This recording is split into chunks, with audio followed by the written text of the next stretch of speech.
tech, a fiber, a textile artist to bring us all together. And thank you so very much for joining us this afternoon. But there are people I want to thank the most at this moment. Barbara. I thought it was going to be Jennifer. I will. Okay. Barbara. No, this. And Mary. They are the treasures.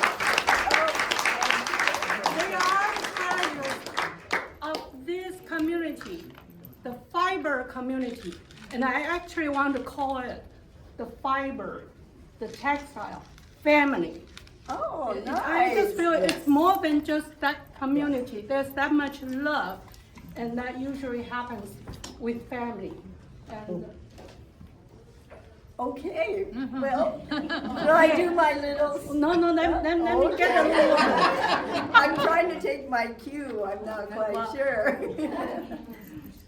Without saying, we know how important fiber textile is to this society, to the history, for warmth, for protection, for personal, for cultural, for national identity, and it is also a very important element of economy. Absolutely. People used to trade in Bhutan, you still use it as part of the dowry. So I'm not going to get into that theory. Okay. I will turn it back to Barbara and Marilyn, but I want you to know how much Jennifer and I appreciate working with this group of wonderful artists. And they are so humble. They are so humble. I don't know, I have run into another group that... Oh, we should have a round of applause for HJ and Jennifer. Thank you so much. And I really want to thank Jennifer, because without her, I would not dare to ask Barbara and Marilyn, because when you give them ideas, they came up with 15, and they can continue, add that number, and We're Jennifer, the troubled children. put them all together. Thank you, Jennifer. And I won't take my seat. Thank you. I think I came up with the name, maybe, Fiber Anthems. And so there's 15 artists here, and I said, who use fibrous materials or fiber techniques in their work. And so if you crochet with wire, I still call it a fiber. See, I claim everyone. A national anthem represents an entire country, while a personal anthem is an individual song. Here, these songs are visual, reflecting personal convictions, identities, and hope. It shows what matters. So we ask each artist to do new work too, and to say, well, what matters to you? Not doing commissions, not trying to please everyone. How do you please yourself? What deserves attention? So many of the works here are premiered in this exhibition, the first time showing. And that's actually quite nice. Okay. And I wanted to add that these 15 voices are strong voices. A strong voice doesn't necessarily mean loud or strident. Strong can be quiet and actually have dignity, and it doesn't have to be a rampage. And so I think there's quite a few of them in that aspect. Now, being me, which is I like to think about things a lot. I recall an old Zen story about a musician playing a zither, well, actually it was an instrument, I didn't know what it was, so I'm calling it a zither. And a dear friend who knew how to listen. The performance is not complete without active listening. Likewise, artists make works to be viewed and touched. I think we're not touching here pretty much. You can touch with your eyes. Well, Karen is so kind Oh, to provide yes. a couple of samples for us. I mean, she's another A teacher. couple of little samples over there on the case. I asked her, Yes. because she wove them. And so you, the viewer, complete the act.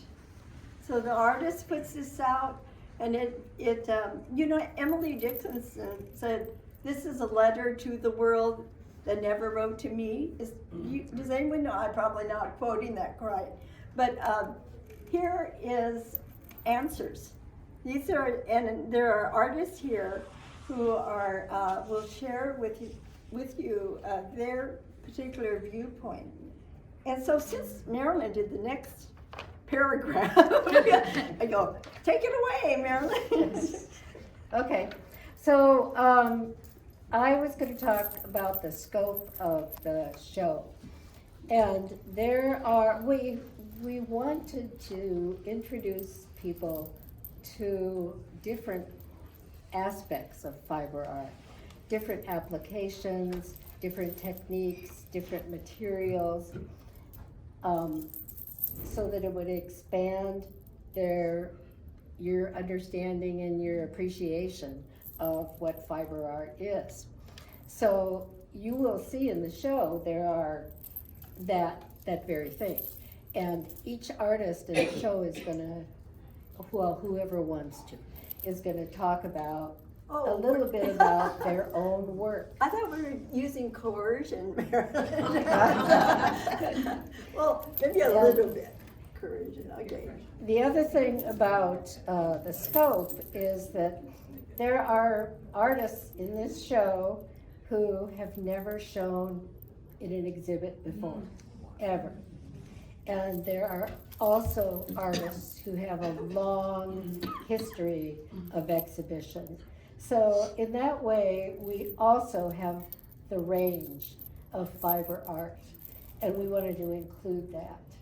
So, so I guess, there's thread, there's paper, there's felt, there's weaving, there's circus design, there's sculpture, there's weaving that is now made into a garment, Karen's things that she has samples of, and rugs. I mean, there's a variety here, and I hope you'll be able to notice all of that.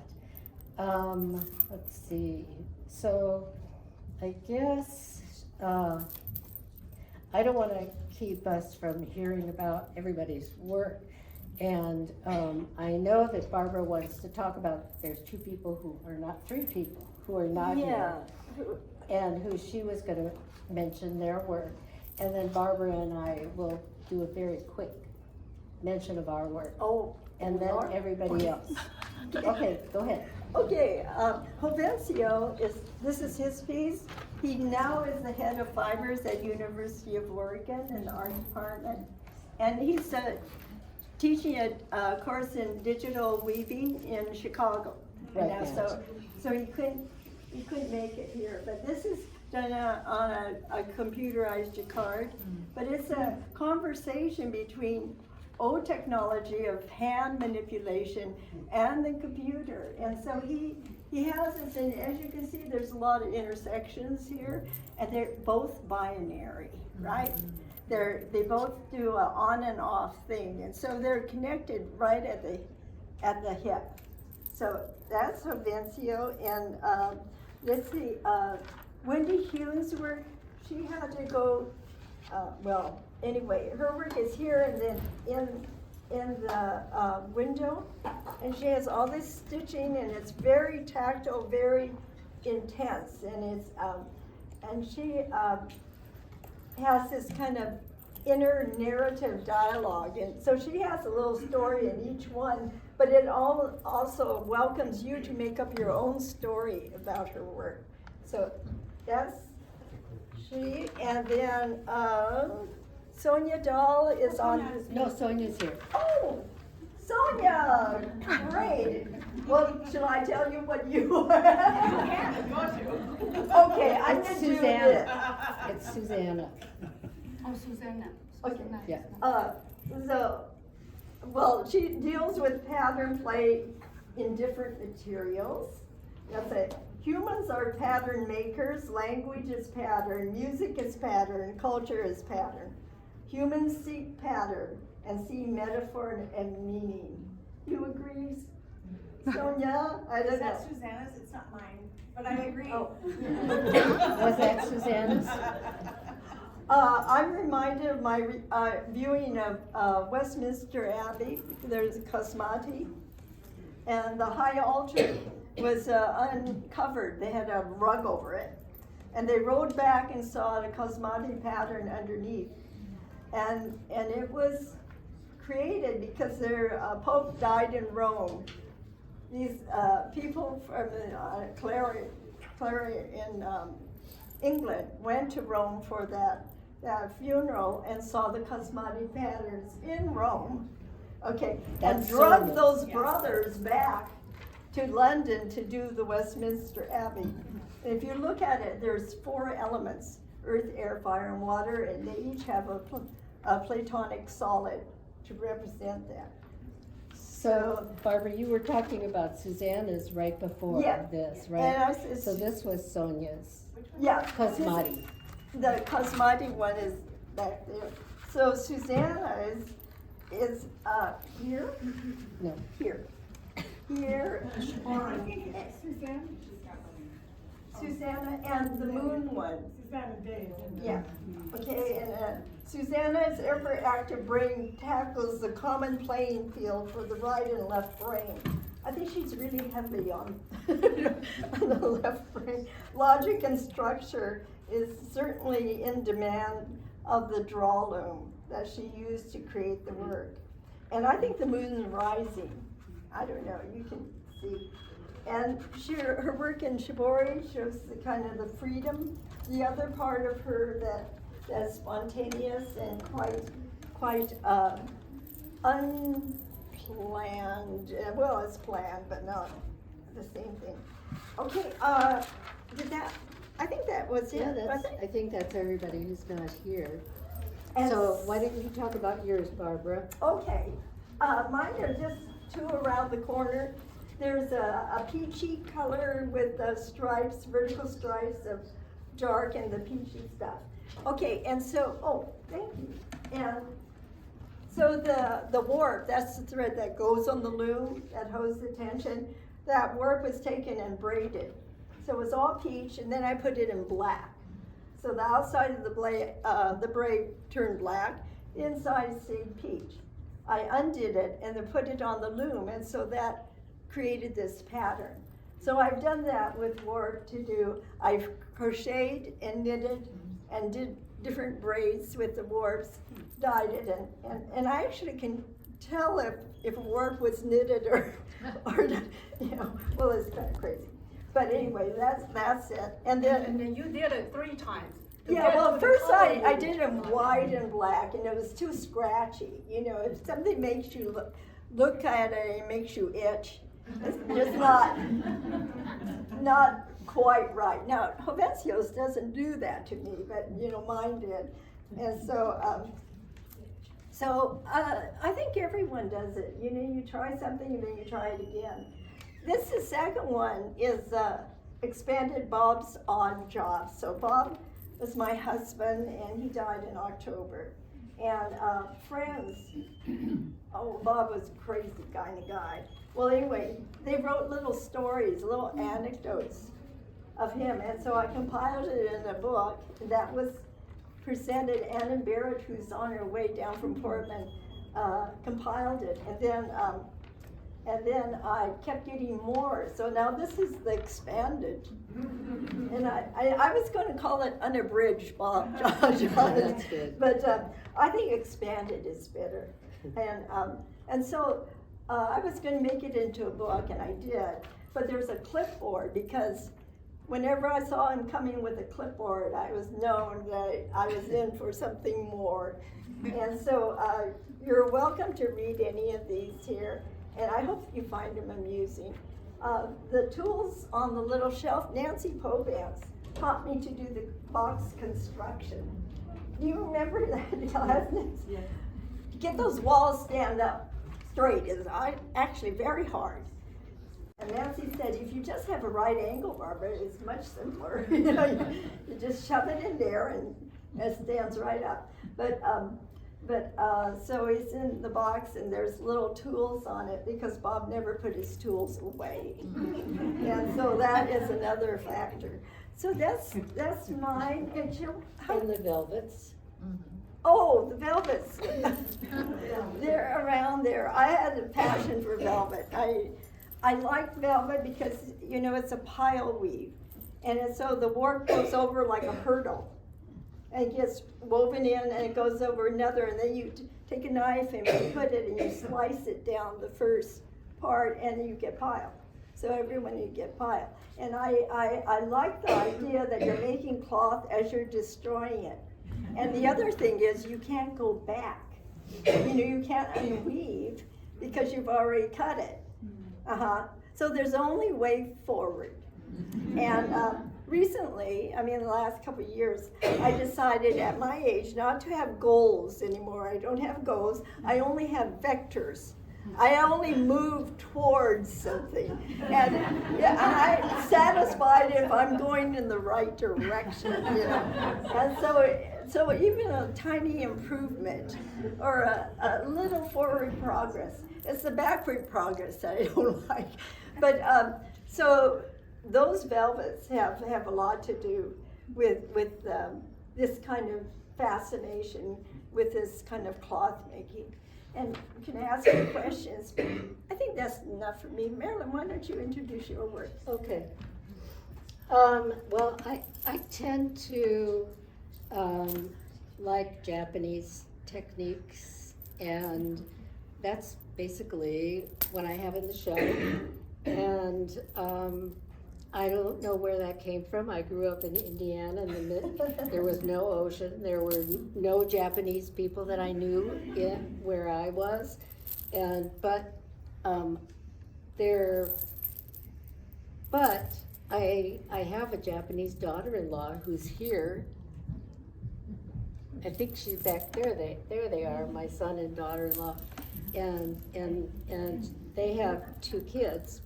So Japanese American kids, and I remember taking a Japanese language class at the university when I was there, and also I got a Japan Foundation grant to study in Japan, and so I went there for 4 months and traveled around, and it was wonderful.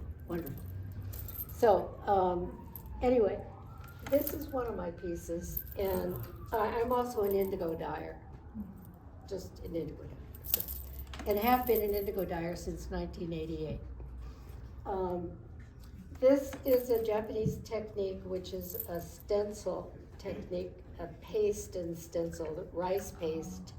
So I wove the cloth first, or just plain old linen, and then I had this antique stencil and placed it in various places and put the paste resist through the stencil, let it dry, and then dyed it in indigo. This is a katazome, and it's a technique which is dying out, but I love it, and I continue to use it and teach it occasionally. And then that piece over there is mine, right behind Kathy and Susan. And it's ikat, or kasuri in Japanese. And what it is, it moves the threads around so that I have this, again, just plain linen on the, I had plain linen on the loom, was putting it on the loom. And then I had an additional piece of equipment that allowed me to shift things. So it was originally, I painted it with dye in horizontal bars. You can kind of see those, they're dark. But then I ran it through this shifting box where I could move the threads so that they would shift forward. So, and this particular one, I could shift it every 1/5 of an inch. I did more than 1/5 of an inch on there, but so I planned on how I wanted this to be. This was a planned one, and shifted it in that way. And so that when it's wound onto the loom, it's got that pattern in it. And this is mine right here. And this is a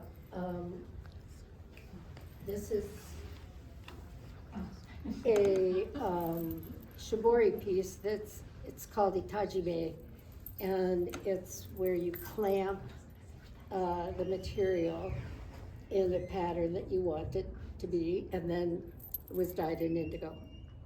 And it's titled after Arimatsu because in Arimatsu, Japan, there is a craft museum there, and they have a lot of women. I was there when I was a lot younger, but the women there are my age now. And they are sitting on benches, and they are manipulating cloth so that they create pattern with it when they dye it. And then there are all these samples that hang, and they hang kind of opened out, and then they get down to the bottom and they're folded up. And I loved that concept. You know, you could see how it was planned and how it was supposed to look when it was unfolded. You could see both that. They were doing lengths that were kimono lengths, which is like 14 yards? Yes. 12 yards, yeah. So I have a couple little ikats in the back, kasuri, that are like the technique is that, well, it's not, it doesn't use the shifting box, but they are, instead of dyeing, it's got a discharge. So the color is taken away from the linen. So that's all. And that's it. And we should start with, how about if we just kind of go around? Okay. Now, Sonja, you've already, well, Karen, you're first. I'm gonna keep it short, I'm Karen. What? Oh, I'm sorry, I thought you said Karen. I did. She said short, but Karen, go. Karen, Yeah, yeah. I'll keep I it short, forgot there's a that lot of Karen people. was there. I was invited to show some pieces here, and I was told for 2 reasons. One, I like to play with color, and 2, I can sew. So I made these 2 jackets that are on the wall, and they're available to be tried on. And I enjoyed it. I love color, and I don't know why, but I've been fascinated by textiles my whole life. I don't remember when I was not. So I'm delighted to be here, and thank you very much for including me. You must be wearing one of yours. Okay, well, okay, so Come on. what this is, we did Nobody else sews like There are this. so many people. We did a dye project at the Eugene Weaver's Guild, and I used a fairly thin tensile warp that I put together. I got real enthusiastic, and I made a long warp. This is going to be fun, and I dyed it, and then I took it home and I weaved it, and I wove it, and I wove it, and I wove it, and I wove it. And when I got it off the loom, I would wrap it around and around and around, and this is really long. Anyway, and then I started working on some other jackets, and I thought, let's look at this. Look how long this is. It worked fine. I took it apart, bought this fabric, this linen, made the jacket, and used my scarf this way. So it worked out great. Well, I think Karen really investigates iridescence. If you look at these Yeah, colors. it's It's like it's the 4 surface colors, keeps- 4 colors repeated in the warp. And with the pattern trebling, it provides the iridescence that you see. So we have too many people, I'm not gonna talk anymore. The patterns are beautiful. They're wonderful. Why don't you? Okay, I'm trying to see. Sonja.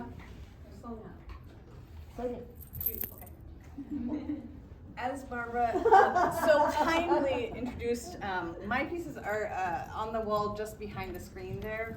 But the new work that I have in the show is kind of inspired by the Cosamati marble floors across Italy and all those incredible basilicas like you were so kindly, storytelling about. And so what I love about those floors is that many things, but I love the intricacy of the patterns. I'm sure many of you have seen these in travels in Italy, if you've been to Italy, but in many of the basilicas throughout Rome and Venice and many, many places, these floors are made up of many different pieces of stone and marble and glass, materials that were kind of like taken or salvaged from like falling down temples, ancient temples, and Italy is like full of all this history, this sort of ancient history. And so all these materials are kind of repurposed into these incredibly intricate geometric patterns, which remind me, of course, of patchwork patterns, of different kinds of textile techniques. And so what I did in these, the 2 pieces or 3 pieces that are back there, is that I kind of grabbed some of those patterns that I really love, that I took pictures of when I was traveling, and sort of made these kind of assemblage pieces and collaged them together. And so they're kind of abstracted, personalized interpretations of these floors. And some of the materials, particularly in the one on the left, are from my leftovers from my natural dye students. And so it's a really special thing to be able to kind of honor that part of my life in this work as well. So this body of work was really about play for me. It was about like playing with pattern, playing with color, playing with materials. And my rule was I could only use things that I had in my studio already, not to make or dye anything new. And so luckily I had a big amount of stuff. And so part of what's lovely about showing the piece with the fabrics from my students is that Marilyn is actually my first natural dye teacher in 2007, and so it's a full circle moment. I love And that. I also took classes from Barbara, so And now she's teaching students. yes, Yes. so now I'm teaching at the U of O, and I'm teaching natural dye class, which is the most fun. It's just the most And they fun. keep good records, I Yes. saw them, yeah. Because of Marilyn. So they all make a binder too. Yeah, good. And they love them. Yeah.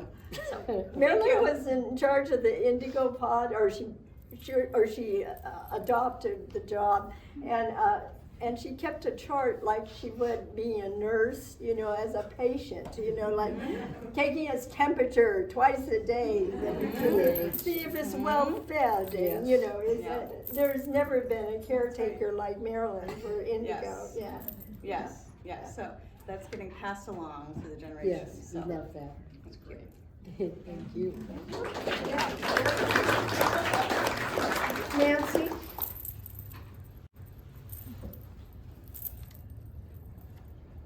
I'd like to stand next to my piece. Yeah, good. And it's right behind you, sorry.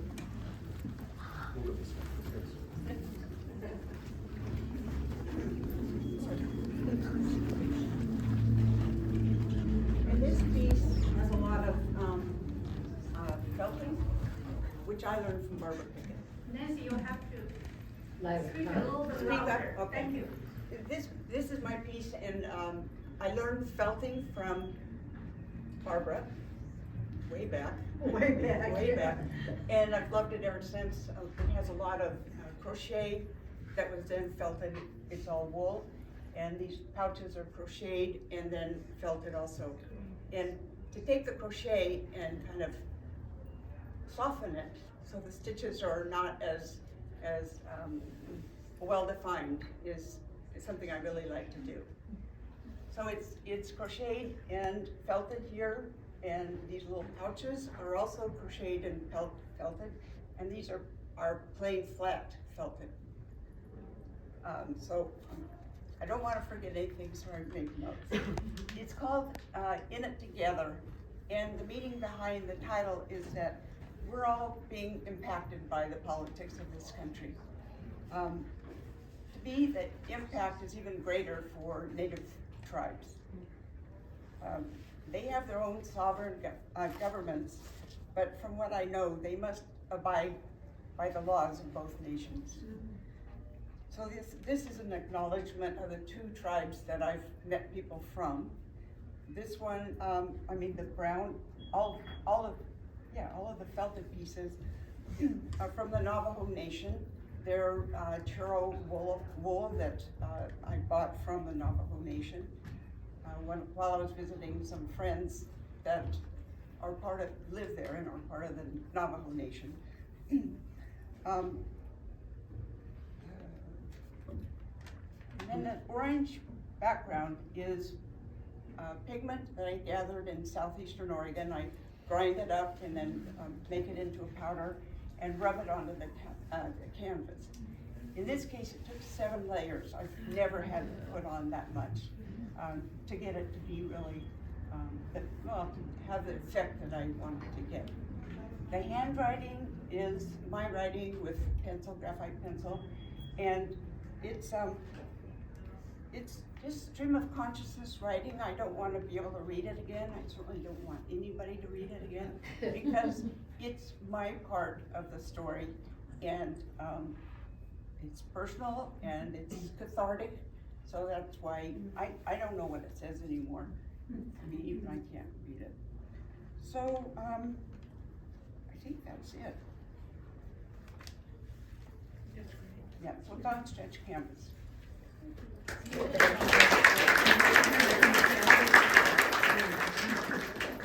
Where's the pigment from? Oh, southeastern Oregon, thank you. Southeastern Oregon, which is part of the northern Paiute country, originally. Of course, it got taken away.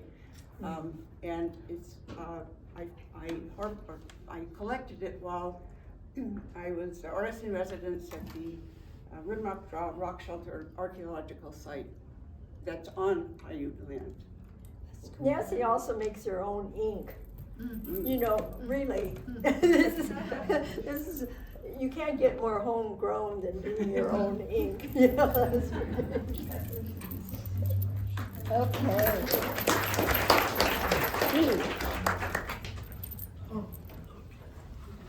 Well, I'm gonna point it back because my piece is blue felt piece. Now this lady, kind of interesting, she came first, and that's great because she. Louder. Thank you. B. Roberts. Hi. First of all, I'm a transplant. I came from California, long-term artist in several fields, and I'm probably the only one here that's not a weaver per se, but I have taught worldwide textiles at a museum and so forth. I know about the techniques, but I have not woven myself. And I'm following this lady who has another form of felting, and felting is an old-time, a very old-time traditional kind of a thing. Originally was a utilitarian type of thing. All it really is, it's fiber that has any kind of fiber that has fibers. So it has to be natural. It has to have moisture, and it has to have pressure. So if you think about shepherds and their cloaks or a yurt, as an example, most of those kind of fibers have a lot of lanolin, and the way that they used pressure was that they actually pounded their knees. I've seen it done in Turkey. In Southeast Asia, another method is they roll carts over it. Now, we think of now it's an art form. And I think this is one of the things that I find fascinating about many forms of art today is they started out as utilitarian. So I'm new to felting. This is wet felting. There's needle felting. I'm not sure how this lady did hers, whether it was needle or a combination thereof. Sometimes they use a combination. Wet felting is exactly what it is. You take the fiber, you get it wet, you pound the hell out of it, you crisscross it. This is about 15 layers because there's no backing on this. This is 100% felt. When you make it into a garment, it's usually on top of something, and then it's called nuno. This was kind of a work piece where we were learning to do embellishment on felt. So there's some craters in there, there's some embedded silk in there, there's some embedded fibers. When you're embedding, if it's not a fiber that naturally grabs, then you have to embed it between fibers. I guess my fascination is, it's a happening. You don't know what's gonna happen when you wet it, pound the hell out of it, and then put it in to dry. That's usually where they needle felt on top thereof in order to create. Right now in ETC is an exhibition by Kyla, and she's doing primarily needle felting, which are pictures primarily, and you can make that exacting, but not this kind of stuff. So that's my story.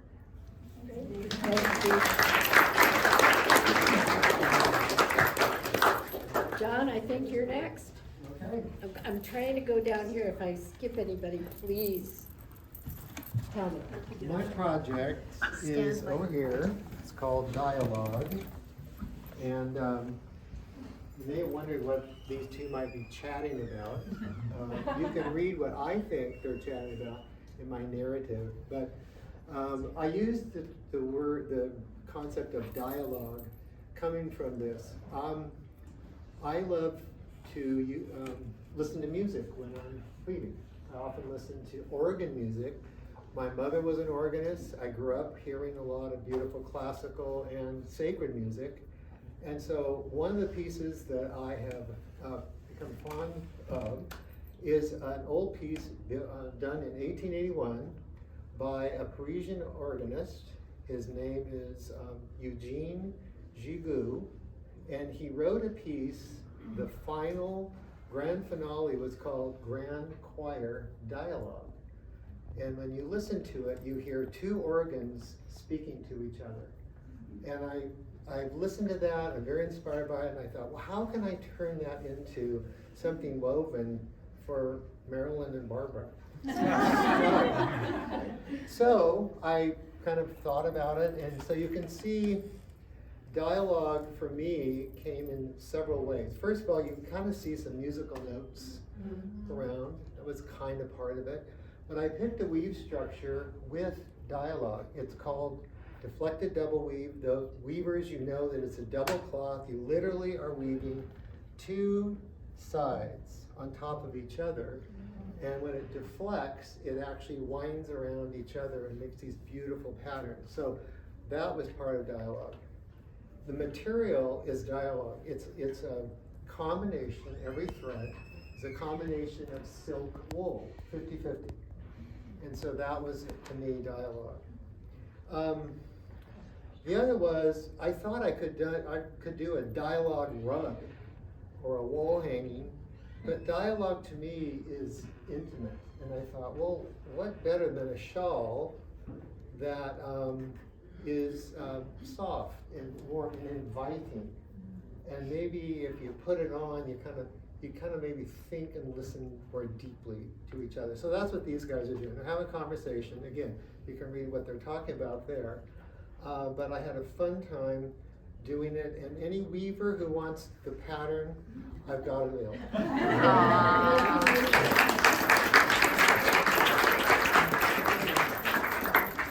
Judy? Okay. Oh, I forgot. Okay. The other Shall I Judy. go? We have two Judys. We'll get everyone. We'll get both. Yeah. Okay. Judy, do you want? I'll do it. Yeah, I'll do it. I'll get it over with, okay? Thank you so much. My name is Judy Ness. I'm an artist and musician. This is the piece I came up with, and I'm a tapestry weaver, but I had some health issues and my husband died, and I just could not focus. I could not bring myself to weave tapestry. So I went back to what I used to do, which is to weave rugs. This is a quilt rug. This is my heritage from Norway. And this is a kind of contemporary version of what you might expect. There's another quilt rug here that looks much more traditional. So we get both views. So what I wanted to say in this rug has to do with the subjectivity of art. If you are into yoga, like I was, and I used to be a yoga teacher, you can interpret this as a chakra system, right? The base root here is like survival, then comes the lower abdomen, which is reproduction, then the navel point. Yellow is power, oh, here comes the heart with compassion, and then we go on up to the throat, blue, speaking the truth, and then here is indigo, which is intuition, the brow point, and then up here is a connection to the divine. So if I were a yoga teacher or yoga person or from the East, I might interpret it that way. Now, if I were a scientist, I would go, oh, it's a spectrum, right? This is a regular prism, right? And the neat thing about that is that, you know, every one of these colors has a different wavelength, and they all fit together the same way every time. Is that not a miracle? So a scientist would look at that as, you know, here comes the spectrum. And I think maybe I would like to say something about the psychological aspect, which is, I don't know if anybody can see this, but this row is really different. There's a contrast in it that isn't anywhere else. And what I'm trying to say with this, in all of life, this is the random action that happens that changes your life forever. And we wouldn't be alive if we didn't have this diversity, right? And we wouldn't be alive if those random actions didn't happen.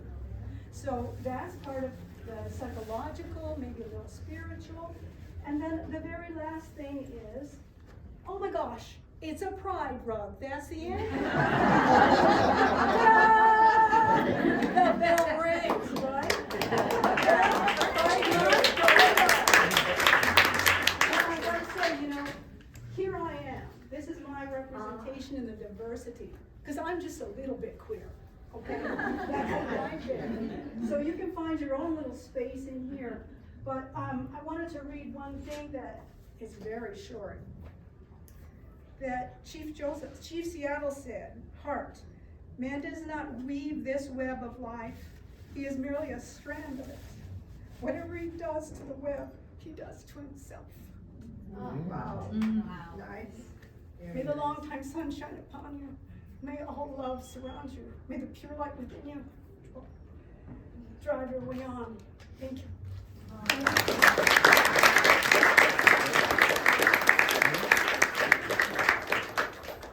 Judy Sprague. Hi, I'm the other Judy, and my piece is over here in the Judy corner. And over here. And there's one also in the front window. Yeah. It had to be an outlier, I guess. Weavings are a way for me to capture some really happy some very happy memories. Several years ago, my husband and I were fortunate enough to go on a trip to Peru that had a focus both of textiles and visiting Inca ruins. The textile portion, we went to 4 different Andean villages where they were attempting or working on reviving their, sorry, Jude, reviving their textile techniques and their dyeing with natural dyes. And at one of the villages, we spent the morning dyeing with the weavers and dyers of that village, and it was such a kick. We had 7 big cauldrons and big pieces of tree that we were stirring with, and I swear I thought I was rehearsing for the witch scene. But it was just so fun, all this steam coming up, and at the end of the day, so we had 7 different pots.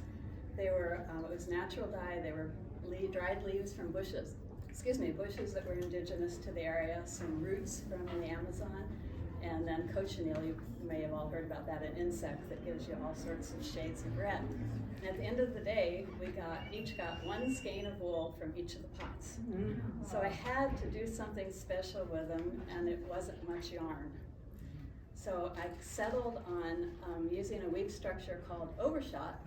And for those of you who aren't weavers, you probably are familiar with it without knowing it. In the early 19th century, it was a very popular way for woven coverlets.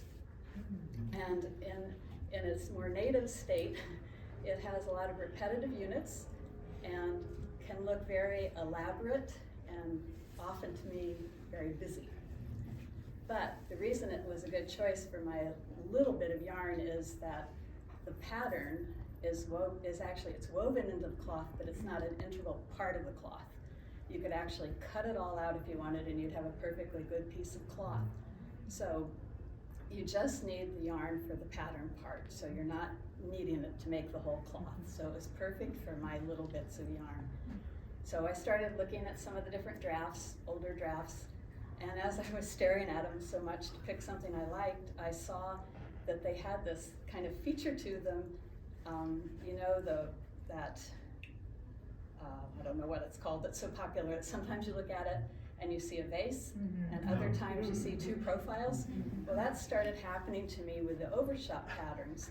And one of them that I was staring at, this flowers started popping out at it, and it looked to me very much like the flower Alstroemeria, which is also called the lily of the Incas, that you see all the time in the bouquets in the grocery store. So I thought that seemed like the perfect connection. And what I had to do, traditionally overshot, when you weave the pattern and it's going from selvage to selvage. And what I had to do here was, again, the pieces that were popping out of me of the flower, I wove those specifically and left all of the rest of the pattern unwoven. So that I sort of created my own pattern from what the pattern was originally designed to be. And it didn't take much yarn, so I still have some left, so I get to play some more. And the other one is similar? It's the same technique, but those are flowers I made up. It's a different pattern. Yeah.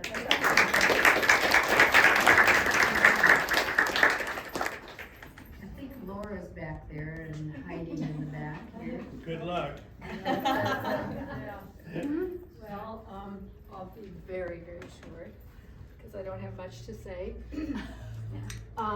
So I was flattered to be included in this incredible group, and I didn't know what to say. You know, they would tell me all their beautiful things, and I'd say, oh, well, I go to Goodwill and I buy stuff and I tear it up and put it back together again, and that's kind of what I do. But I have had a collection of fabrics, textiles for the last 50 years, and my husband said, what am I going to do with all this when you die? And he said, well, I'm going to take it to the dump. And so that was a real motivation. He was kidding. And then he died. And so that was a real motivation for me to get my button gear and do something with all of these things.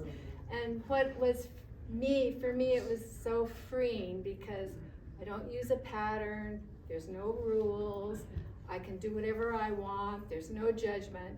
So that is what I've been doing with my pieces. And, these are sage, what did I call? Sage spirits.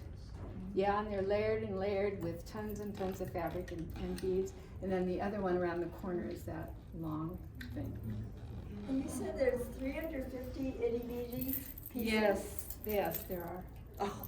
And so it's a year's work. It was a year's work. That was how I was going to use up all my scraps. And it was a kind of a healing process because my husband had died. So I did one a day. Yeah, and put it all together. So that was it. So thank you.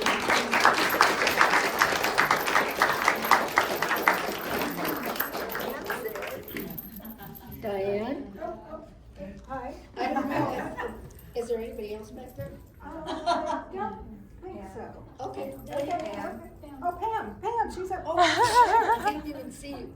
But anyway, I'm the other cork rug weaver. I have a rug back in the corner. It is much more traditional than Judy's, who I find very inspirational. Where she went. But anyway, I've loved her work for a long time. Mine is based on, basically, it was January in Oregon. I was at my loom and I had a big bin of naturally dyed wool that I had to do something with. There was a small group of us from the Weavers Guild that Marilyn led faithfully, and we dyed for 2 or 3 years at least, and in Marilyn's studio, and I had a big pile of wool in all colors, so it was a way for me to put all the colors together with a very simple weave. Cork rug is 3 shafts, which the simplest weave is 2 shafts, so it's only one more than that, but it's something that you can do everything with by changing the order of the colors as you weave. So that is my interpretation of all of the natural colors that I could get out of our samples from mostly local stuff. And then I have another runner there that I did for another show that was based on using a profile design that was originated in the early 17th century. So it goes way back, but it's a more modern interpretation. And the weft in it is naturally dyed, but the warp is not. So What was it dyed with? It was dyed with madder, actually. So Diane not only forages and gleans off the natural environment, but she grows her dye plants too. And yeah, and so it's quite a commitment. Yeah.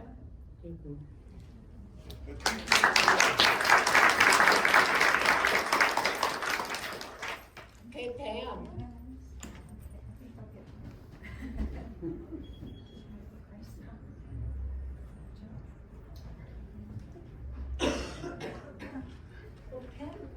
Come here.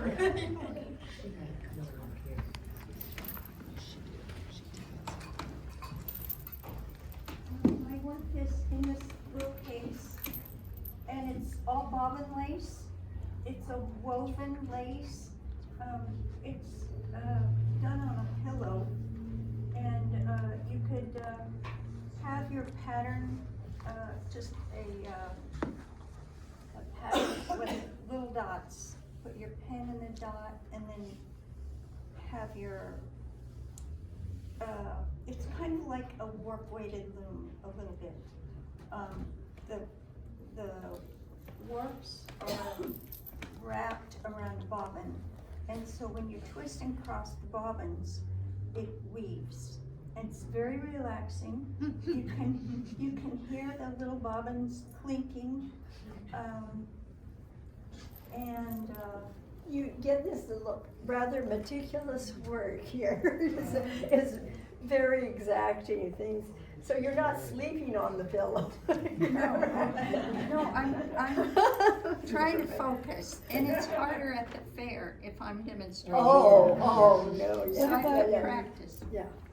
Your, This is a piece I found. This is also a bobbin lace. It's a Maltese. Each of these petals, you can see they're just plain weave. And then the little Maltese cross is also plain weave over under. Yeah, bobbin lace is weaving. So I like weaving. I like weaving lace. It can be very organic. You can add things to it. You can thread beads onto your thread and drop them off when you're ready. Are are these little shells things that you found, or did you go over to who is it, Harlequins or something, and just dig through their stash there? Well, these are very special shells to me because my dad got them for me in New Zealand. Wow! you have to talk louder. He bought me a little bottle of special shells and brought them back. He was a fly fisherman and went on trips, and so I was thinking, I never find shells like that. That's why. Oh, I didn't know they were exotic shells. Yes, they are.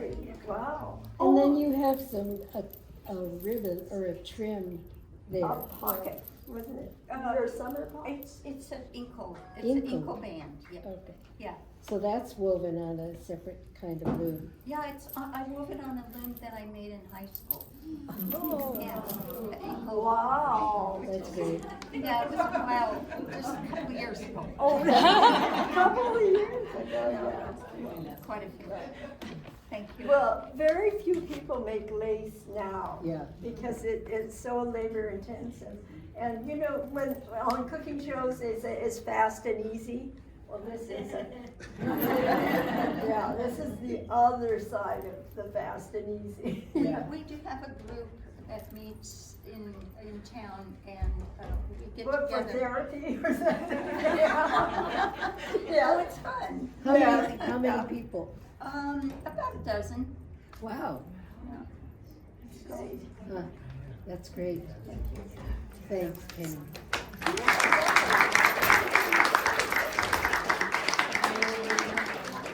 Okay, did we miss anybody? Is anybody? Well, I think it's it, that's it, yeah. Well, you are welcome to come around and ask anybody questions about their work. There are refreshments back there at the table. And thank you all so much for coming here Let's today. give all the artists